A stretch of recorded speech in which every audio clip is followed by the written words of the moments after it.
ponente que vamos a tener al ingeniero Fernando Goyenechea, ingeniero mecánico, economista, se graduó de mecánico en el Zulia, igualmente el economista petrolero, experiencia docente en la parte de IUPEP y también en física en UNESCO, su experiencia docente, experiencias profesionales en CBG, Siderúrgica del Orinoco, SIDOR, CBG Venezolana de Aluminio, Venalú, CBG Alcázar, CBG Carbonorca, consultor de ingeniería para los sectores siderúrgico y del aluminio en el área de la gerencia de proyectos, presidente de Ingeniería de Guayana, asesor a la asesoría de administración y control de proyectos de la ampliación de fábrica de tubo,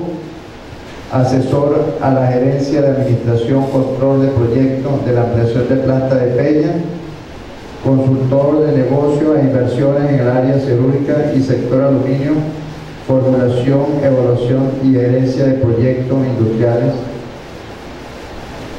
Bueno, tiene un currículo amplio, ¿no? Tiene todo, entonces, la participación. Ingeniero, todo suyo, el micrófono. Bueno, buenas tardes. Buenas tardes a todos. Después de la exposición de Adrián, que es algo así como un paraguas sobre cómo administrativamente, por decirlo de alguna manera, y conceptualmente pudiéramos trabajar en Guayana, yo tengo una exposición que está más enfocada precisamente al modelo, ¿no? Sin ir mucho al detalle. Y el nombre no debiera ser Empresas Básicas de Guayana en el marco del modelo productivo, sino el modelo productivo, solo que como las empresas básicas es lo que llaman, pues entonces lo pusimos así en el programa para que la gente viniera un poco. Verán durante la exposición que precisamente lo que pretendemos es quitarle protagonismo a las empresas básicas. La manera de lograr que ese modelo que Adrián muy bien dice no está agotado es hacer reingeniería con él, es adaptarlo a los nuevos tiempos. Es decir, el modelo está agotado si seguimos como está. Si seguimos como estábamos en el 98. Del 98 para acá ha habido, o por lo menos desde el 2006, para ser más justo, ha habido una especie como de tranca y posterior retroceso del proceso económico del país. Entonces, cuando yo esté hablando de cosas del pasado que tenemos que modificar, me voy a referir a las cosas del pasado que en algún momento del 98 y del 99 se detuvieron y se echaron a perder.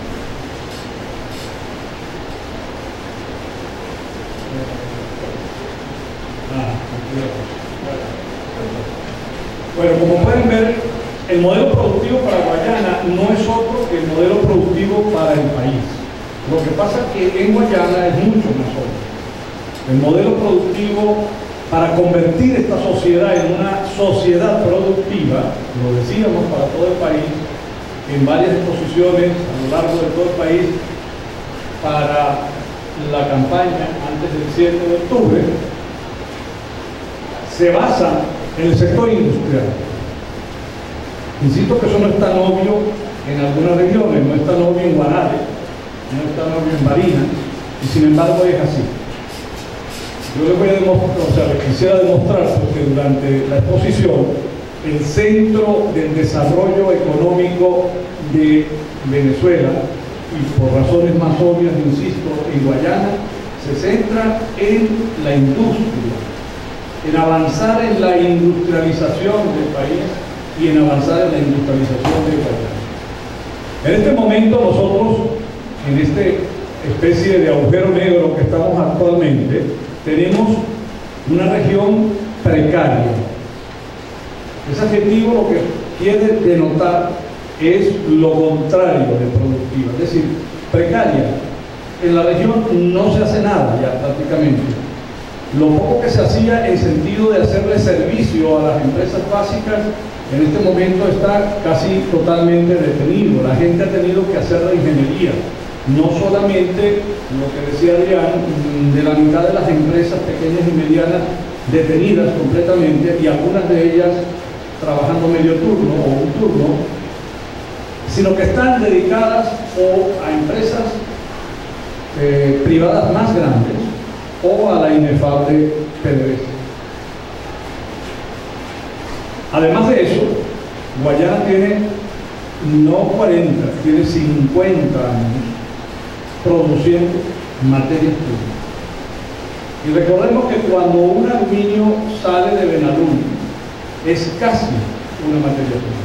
Y ni siquiera la materia prima es la alúmina, que tuvo una relativamente pequeña transformación desde la bauxita en interalúmina, como se conocía antes, convirtiéndola en alúmina y esa alúmina en aluminio. No, estamos regalando energía eléctrica barata y limpia que tenemos en exceso, debiesen tenerlas en exceso. Bueno, las paradojas de este agujero negro han hecho que esta región y este país, que está diseñado y tiene las posibilidades, porque Dios nos las concedió, de exportar energía eléctrica, hoy en día estamos en racionamiento. Entonces, ¿cómo hacer para volvernos una región productiva y próspera? No hay otra forma más que a través del progreso, y la base del progreso es el trabajo. Aquí este es el concepto fundamental de la contradicción con la ideología imperante en el gobierno actual de este país. No es a través del gasto público, no es a través del pescado que se le da a las personas, es a través de enseñarlas a pescar para que ellas produzcan prosperidad. O sea que el reto que tenemos en este momento es producir trabajo, y concretamente en la región de Guayana hablamos de 120.000 empleos.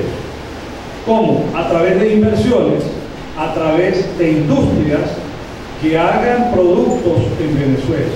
Que el lema nuestro fundamental sea hecho en Venezuela, rescatar aquello que en el principio de los años 80, antes del Viernes Negro, se estaba tratando de entender. Después de salir de aquella especie de alucinación, no sé con qué tipo de droga, pero se pueden imaginar que debe haber sido con dinero, del primer gobierno de Carlos Andrés, de los años 70, cuando el petróleo empezó a valer cantidades importantes de dinero para la época que sigue siendo todavía menos de la mitad de lo que vale hoy en día, para que tengan una idea, en dólares por barril. Sin embargo, eso era mucho para una Venezuela de 12, 16 millones de personas. No, sí, 12 millones de personas y 16 millones de personas.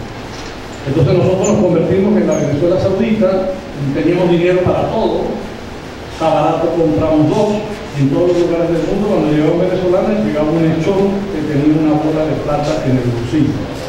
Pero todos los venezolanos, o una inmensa mayoría de los venezolanos, de una clase privilegiada, estamos de acuerdo, ¿no? Hoy en día ocurre lo mismo, pero solamente una pequeña élite.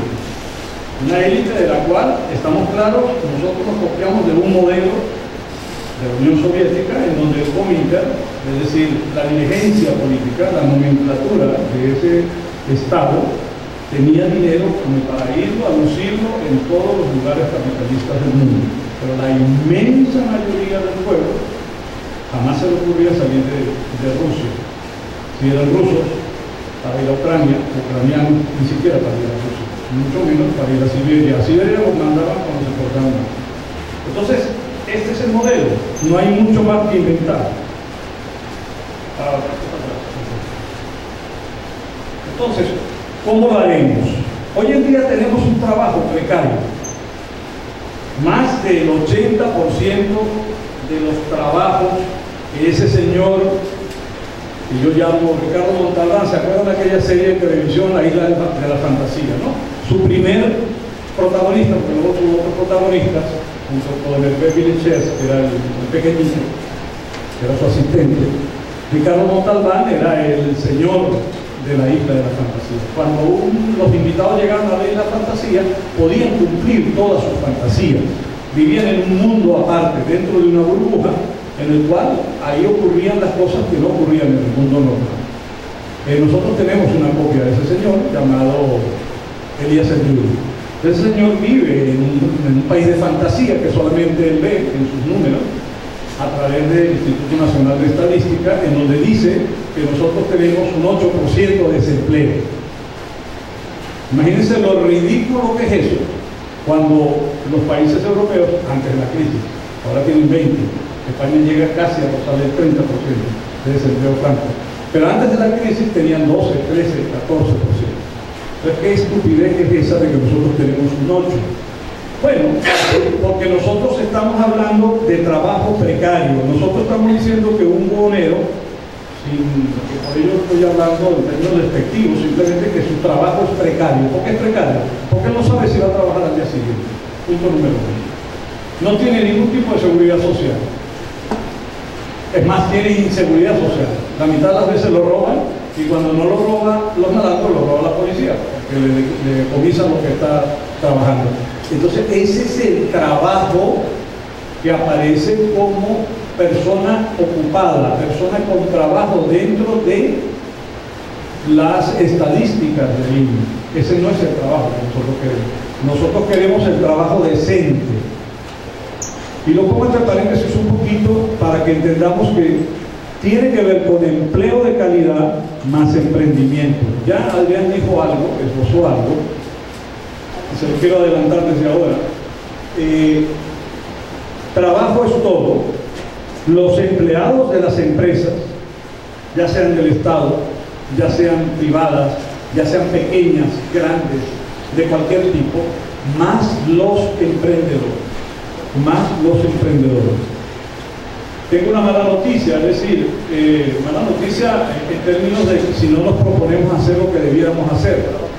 Si Venezuela, y en este caso estamos hablando ya de Guayana, quisiera hacer 120.000 empleos decentes significa que es fijo, que tiene seguridad industrial, que es continuo en el tiempo. El trabajo en el que la persona está ubicado, está haciendo, no tiene ningún peligro a corto plazo de extinguirse, va a ser continuo en el tiempo, tiene seguridad social, ¿sí? Etcétera, y es digno. Es decir, la remuneración que él obtiene por él es suficiente como para vivir dignamente. Dignamente significa que por lo menos pueda comprar la canasta básica integral, no la alimentaria. Recordemos que la alimentaria es solamente la subsistencia. Es lo que llaman el pobre y el pobre, nada más, ¿no? Para que deje de ser pobre, necesita un salario digno. Salario si es un empleado, o ingresos si es un emprendedor. Para 120.000 empleos, a un promedio de $100.000 por empleo fijo en pequeñas y medianas industrias. No se asusten. Invertir $100.000 para generar un solo empleo es el promedio. Hay cosas mucho más baratas como el comercio, que puede llevar $20.000. Hablo de dólares para que no entremos a consideraciones de si es contadillo, si es el CIME o si es el dólar dólar.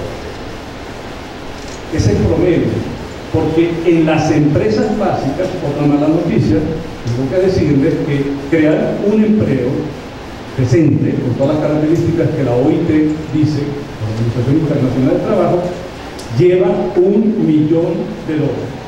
No es exageración. Benalún costó, y hace tiempo, hoy en día la inflación en dólares no ha sido tan grande como las nuestras, pero sí es, ¿no? Y cuando Benalún se fundó en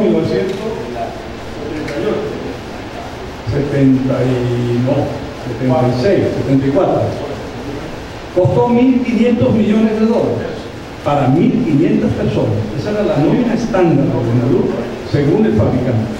$1 millón por persona. Cuando se hizo la quinta línea no cambió mucho. La inversión de la quinta línea dividida entre el número de personas que deben atender todas las operaciones de la quinta línea cuesta $1 millón, $1 millón y piquito. Entonces, si lo ponemos a $100.000, si el Estado fuera el único que va a invertir para darle trabajo a todo el mundo, por eso es que eso no lo puede decir este gobierno. Este gobierno habla de emisiones, habla de gastos, Habla de darle pescado a todo el mundo, nada de enseñarle a pescar.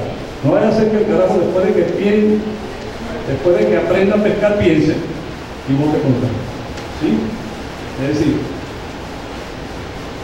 estamos hablando de 12.000 millones de dólares, lo cual es imposible atender Guayana solamente. Esto es Guayana. A nivel nacional habíamos hablado de 3 millones de dólares, hablaríamos de 300.000 millones de dólares. Imposible. Ni con todo el petróleo del mundo, ni que hipotequemos PDVSA, no hay forma. Entonces, ¿cuál es el secreto? Los emprendedores. Los emprendedores generan ganancia para ellos mismos con su propia ganancia, sin necesidad de que haya una superestructura llamada empresa, ya sea pequeña, mediana o grande. Entonces necesitamos de los emprendedores para la generación de trabajo. Además de eso, también necesitamos acuerdos sociales. Es decir, tan sencillo como que ponernos de acuerdo. Si nosotros no queremos el síndrome del Titanic, en donde cada cual corría para su lado, el capitán se quedaba montado allá arriba en la cabina de mando, como un gran señorón, pero tampoco ayudaba mucho.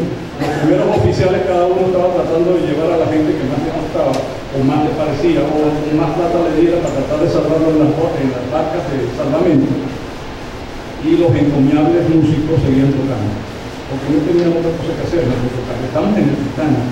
Para aquellos que todavía no se han dado cuenta, nosotros estamos en el Titanic en este momento. Entonces, si no nos ponemos de acuerdo entre todos para ver cómo hacemos para salir de la manera más ordenada y montarnos en otro barco distinto que vaya hacia un camino diferente, ¿verdad?, nos hundiremos por el barco. Entonces, el acuerdo social, el acuerdo gobierno, empresarios y trabajadores es indispensable para hacer esa transformación a un progreso del individuo para que pueda haber una productividad a través de la industrialización. No hay otra forma. Los individuos tienen que progresar, no tienen que estar en el nivel mínimo. Hay una anécdota cruel pero verdadera. Todos los mantuanos en Venezuela y los grandes colonos de Estados Unidos, cuando tenían las plantaciones y existía la esclavitud, tenían una máxima para manejar a su personal, a su gente. Al esclavo hay que darle de comer suficiente para que no se muera, porque es un activo, ¿verdad?, pero no tanto para que no se alce. ¿Sí? Eso es lo que sabe el gobierno. El gobierno no inventó nada, eso tiene 400 años más. Eso lo hizo Hitler, lo hizo Mussolini, lo está haciendo Fidel. ¿Cómo hacemos nosotros para que una sociedad se mantenga a punta de gasto? Bueno, primero tenía una bolsa muy grande, ¿no? Pero cuando la bolsa disminuye, cuando en Cuba la zafra no llegó a los famosos 10 millones, bueno, apretarse el cinturón, compañeros, lo único que alcanza es para eso. Y cuando Fidel hizo un acuerdo, habrán leído algunos de ustedes en un artículo que está dando muchas vueltas por ahí en el internet, con Jordania, que fueron a Cuba y se llevaron a Guaycaipuro. Estoy hablando del año 2000, antes de que se volteara la tortilla y la huelga petrolera, etc. Y Fidel personalmente le dijo a Guaycaipuro: nosotros nos manejamos con 4.000 millones de dólares, más o menos. Eso es lo que necesitamos de la ayuda, porque Venezuela nos puede dar, y por supuesto que va a ser a través de petróleo. Ese es el dinero suficiente, dijo el gran caballo, como lo llaman los cubanos, el dinero suficiente para que la gente se mantenga. Si le damos más, piensa tontería. Y aquí no queremos que piense tontería. Eso es así. Es decir, eso está escrito en los libros, incluso. Eso es El Estado y la Revolución. Vladimir Ilich, léanse. Todavía vale la pena leerlo, conocido como Lenin. Entonces nosotros estamos proponiendo que no, que la gente tiene que progresar individualmente, y la única manera de progresar es que tenga un trabajo decente, con todas las características que ya han insistido 1000 veces, y que cuando trabajen en grupo, porque no tenemos otra manera, desgraciadamente o para bien, Los seres humanos somos animales gregarios, tenemos que juntarnos, no sabemos hacer muchas cosas solos, ¿verdad? Y productivas menos. Entonces, para podernos juntar tenemos que volver a la tripartita, no hay otra. El gobierno tiene que regular y ayudar y coadyuvar a que los empresarios, desde el más grande, de la más grande empresa, hasta la empresa más chiquitica, con sus trabajadores tengan un acuerdo social para echar el barco para adelante. Bueno, en la medida que vamos desagregando eso, pues vemos que nosotros tenemos una región exportadora sin ningún valor agregado, mínimo valor agregado. Es decir, nosotros podríamos hablar en los años 50, o nuestros padres podrían hablar en los años 50 de que agarrar y hacer una planta de acero era darle un valor agregado. Claro, porque ningún país en los años 50 podía sobrevivir o evolucionar sin tener acero para la construcción. Pero hoy en día no basta con tener acero. Hay muchísimos países en el mundo que no tienen una siderúrgica, ni falta que les hace, y tienen un estándar de vida 5, 6, 10 veces más alto que el nuestro. Entonces lo que hay que hacer es darle valor agregado. Y para completar esa fórmula maléfica que les conté antes, la de nuestro verdugo, no se nos olvide, no son nuestros ayudantes, no son nuestros benefactores. Por supuesto, esto para ustedes es bastante obvio, claro, pero para aquellos que todavía no tienen satisfecho el primer nivel, que es el estomacal, no es fácil razonar. Eso me lo enseñó un maestro mío hace muchísimos años. Si tú todavía no tienes el nivel estomacal resuelto, no le hables de altas ideologías ni de políticas a la persona. Primero tiene que resolver el problema del estómago. Y el problema del estómago, el gobierno se lo resuelve con la misión. Le resuelve el presente. Esto es futuro. Esto es cómo construir un futuro, cómo progresar. Progresar, la misma palabra etimológicamente lo dice. No podemos seguir en resolver el presente. No podemos seguir con la ideología de nuestro más caro y famoso filósofo, Eudomar Santos. Como vaya viniendo, vamos viendo. Seguimos haciéndolo así. Otra anécdota cortita. En 1960, en los albores de Guayana, cuando se fundó la siderúrgica acá, se fundó una siderúrgica en Corea del Sur. La primera allá, la primera acá. Más o menos del mismo tamaño. En 1999, ni qué contarles hoy en día, en 1999 tuvimos una presentación del embajador de Corea, afortunados porque estuvimos allá en una reunión del grupo de los 3, en donde el embajador o el agregado de negocios de Corea nos decía: Venezuela se está produciendo en este momento 4 millones de toneladas. No lo habíamos logrado nunca, ¿no? Se logró poco de tiempo después, durante el periodo de Ternium de China en Sidón. En ese momento, en Corea se producían 120 millones de toneladas de acero. Pero eso no es lo más grande es que 100 millones de toneladas solo exportaban 20, 100 se quedaban en el país. Ustedes agarren la lista de Fortune y se van a dar una rápida explicación de esos 100 millones de toneladas. Ustedes verán ahí a Samsung, verán a Daewoo, verán a Hyundai, verán a 6, 7 de las primeras 20 empresas más grandes del mundo, que son coreanas del sur. No tenían otra cosa más que nosotros.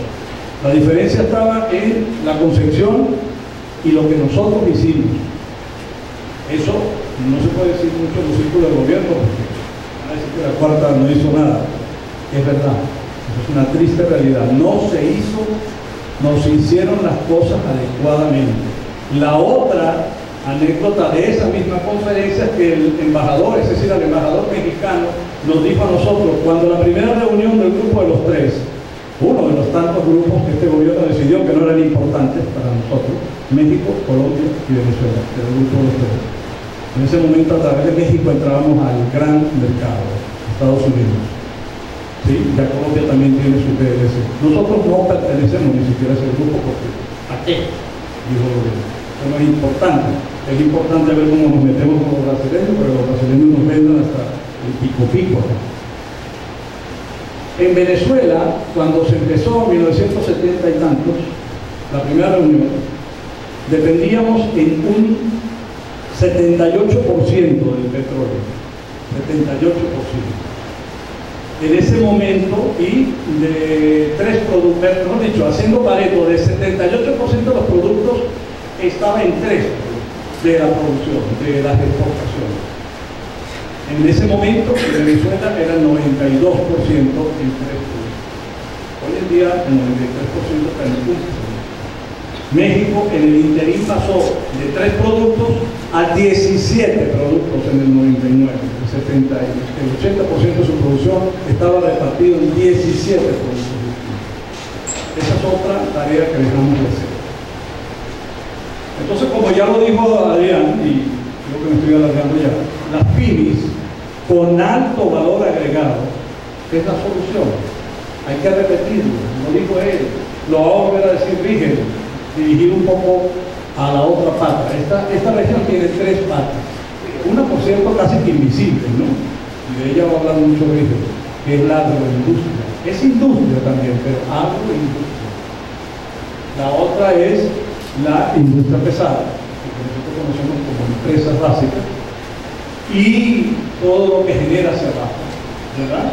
Para la construcción, para la aviación, para los aceros navales, para tantas cosas que se hacen a través de los 2 productos en los cuales se basa la economía de Guayana: acero y aluminio. Traten de ver cualquier cosa que se hace en Guayana y desembocan esos 2 productos finales, no hay otra. Entonces, ¿qué ocurre? Que cuando en el London Metal Exchange les da una pequeña tos al precio del aluminio, a nosotros nos da pulmonía. Aparte de las pulmonías que nos manda el gobierno todo el tiempo, pero bueno, esas son aparte. Entonces, esto es lo que hay que hacer. Pequeña y mediana industria en petróleo, en agroindustria, en metales, en minerales, hecho en Venezuela para que salga con valor agregado. Hace 20 años, un poquito menos de 20 años, el grupo aquí presente, había un grupo de guayaneses que decía, su lema era: ni una sola tonelada que salga por Punta Balima sin valor agregado. Punta Balima es una salida aquí. Y todo eso se hace por lo que vemos acá, pues, ¿no? Inversión, innovación, infraestructura, emprendimiento, recursos humanos, acuerdo social. Esta mañana le hablaron los electricistas hasta la saciedad de lo que se tiene que hacer en infraestructura. Esto no es coser, ¿no? Y cantar, ¿no? Hay que hacer muchas cosas para poder lograr eso. O sea, que Venezuela se parezca, o Guayana se parezca a... Estas son las regiones en el mundo que tienen hoy en día mayores posibilidades de superar la crisis global. Y se las puedo enumerar: Singapur, Taiwán, China en algunas partes de China. Porque China va a evolucionar y le va a pasar lo que le pasó a Japón. ¿Por qué los padres nuestros compraban todas las cosas en Japón? A pesar de que había el síndrome del radio japonés. El radio japonés era una cosa cuando era más barata, pero mala, ¿no? Pero los japoneses luego evolucionaron a ser los de mayor calidad del mundo. Nos enseñaron calidad a todo el mundo, incluso Estados Unidos y Rusia, ¿sí? Los cinturos de calidad. Pero los japoneses encarecieron sus productos. Como encarecieron sus productos, saltaron a Corea. Cuando los coreanos empezaron a ser muy caros, saltaron a Taiwán. Cuando Taiwán a Taiwán, etcétera, etcétera. De todos los tigres asiáticos que se conocen, los sitios en los cuales hay más posibilidad de pasar la crisis por un concepto elemental. Está escrito en la Biblia, 3000 años atrás. Fíjense si es la sabiduría de toda la vida. No poner todos los huevos en la misma sartén, ¿no? La Biblia dice no poner el vino o el aceite en las mismas tinajas, sino en varias tinajas. Poner el 10% en 10 tinajas en vez de tener todas las aceite en una sola. Si se rompe una, perdemos el 10%. Eso es el norte de España, eso es el norte de Italia, esa es la cuenca del Rin en Alemania.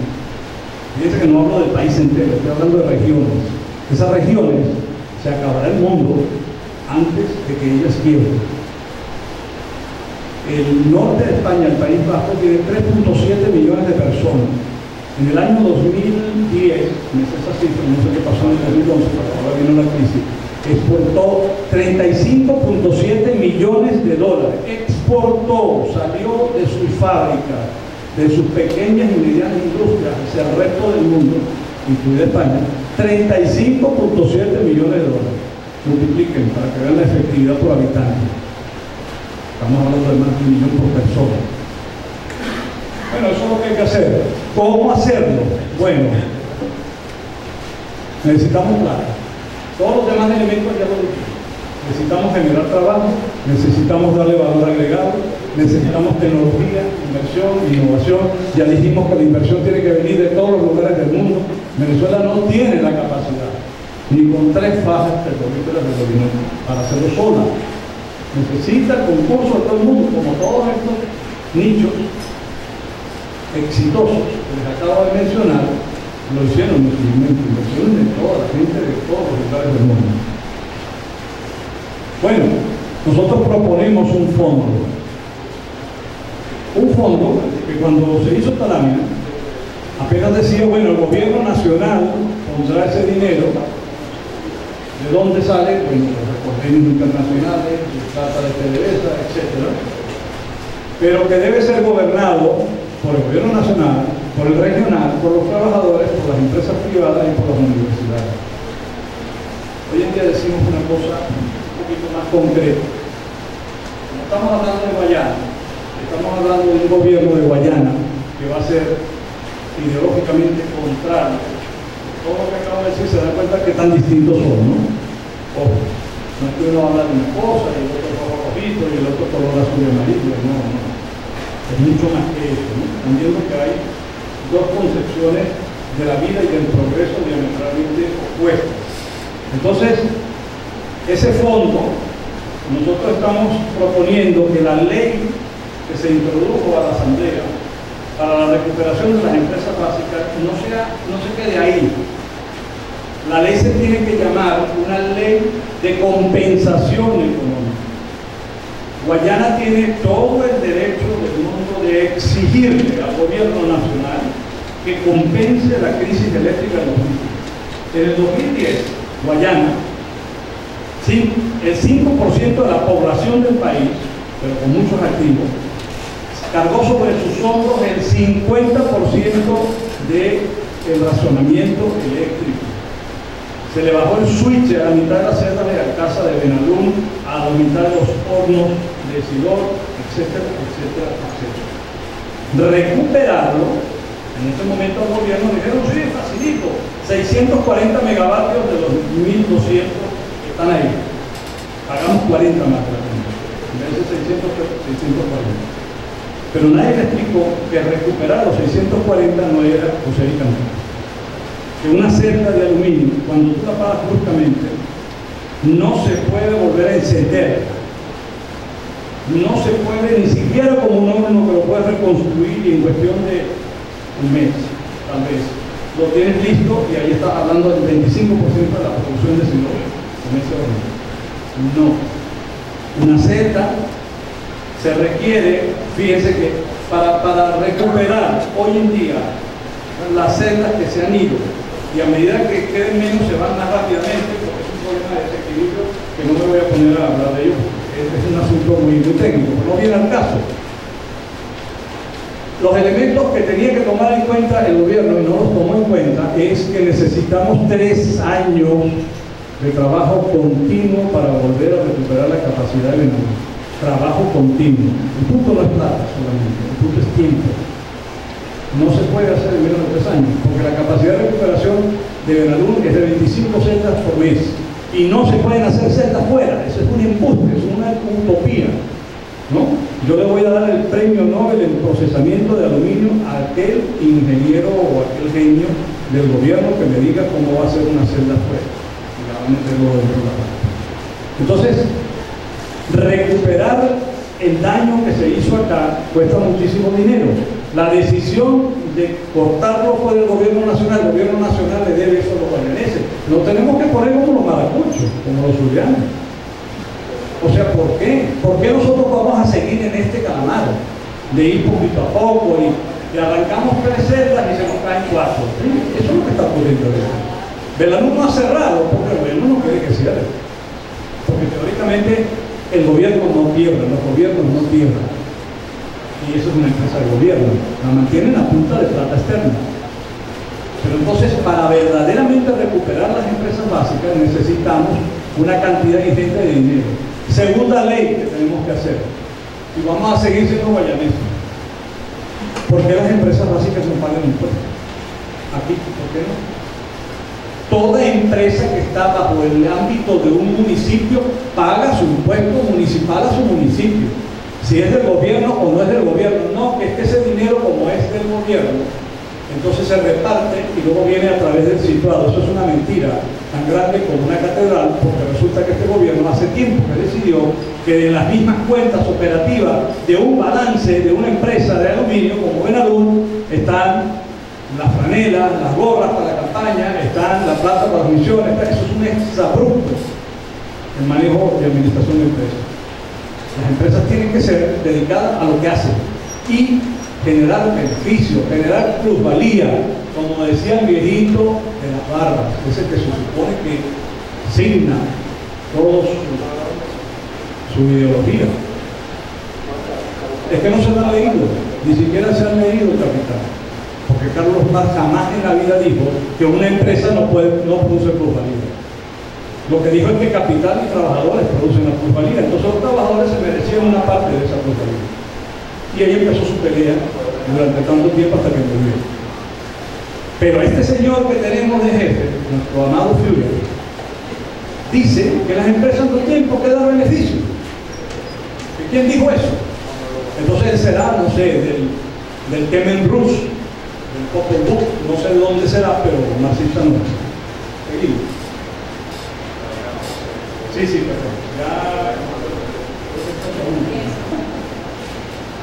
Bueno, lo mismo entonces. Decíamos que con las pymes, entonces nosotros vamos a desarrollar bienes y servicios derivados en el área de petróleo, bienes, servicios derivados, refinerías, etc.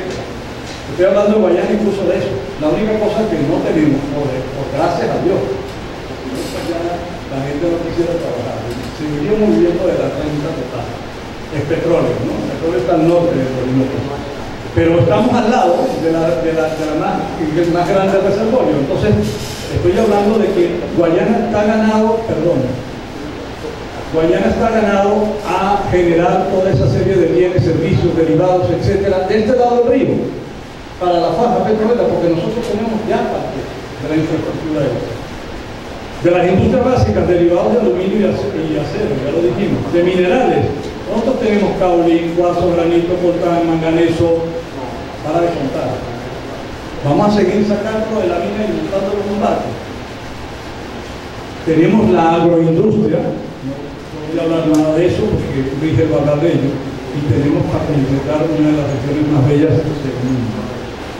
Aquí nuestro Salto calificó de las nuevas maravillas del mundo, o todavía están en eso. Bueno, aquellos que se lo pierden, pero tenemos eso. Encima tenemos la posibilidad de desarrollar el turismo al mercado nacional y hacia las exportaciones. Ese es el modelo, me perdonan lo fato, pero no hay otro.